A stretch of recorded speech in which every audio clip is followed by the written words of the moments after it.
Just a quick update on the IROC. In the last couple of films you've seen me, it's taken me several weeks in order to get the Camaro to the point where the engine is broken loose with penetrating oil. I can now roll it over with a breaker bar.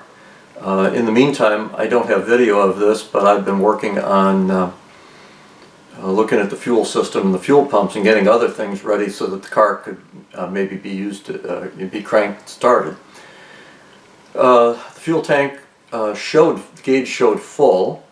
I used a siphon hose, and I'll show you a little picture in a minute of what came out. It showed full. I was only able to get about 10 gallons out with a siphon, but that seemed to be everything. And when I pulled the siphon hose out, you'll see in a moment, I had rust on the siphon hose, so it looks like there's rust in the filler neck or in the tank. This is that picture of the siphon hose that I was mentioning a few moments ago. You see all the rust on it. I've also pulled the relay out for the fuel pump. The fuel pump, you can't hear the fuel pump turn when you hit the ignition key. So I've pulled out the relay and I've checked the circuit and I've tried to power the pump up, and I've not been successful with that. It seems as though the fuel pump is stuck. If I keep trying, it seems to have a thermal overload that at some point pops out and quits drawing power. So I think the fuel pump is in trouble.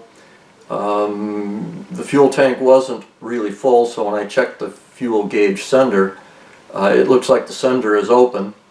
I'm going to guess in advance that the sending unit has failed from being in bad gas, 25-year-old bad gas. But it's looking more and more like I may need to pull the fuel tank out, replace the pump, and I may even need to replace the tank, depending on how bad it is.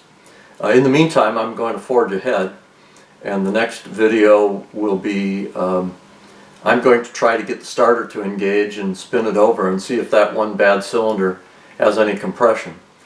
Because if it does, if I've got compression, I could go ahead, get the tank fixed, and see if I can get it to turn over. If there's really little to no compression and the engine's in trouble, then I'll need to probably take another path.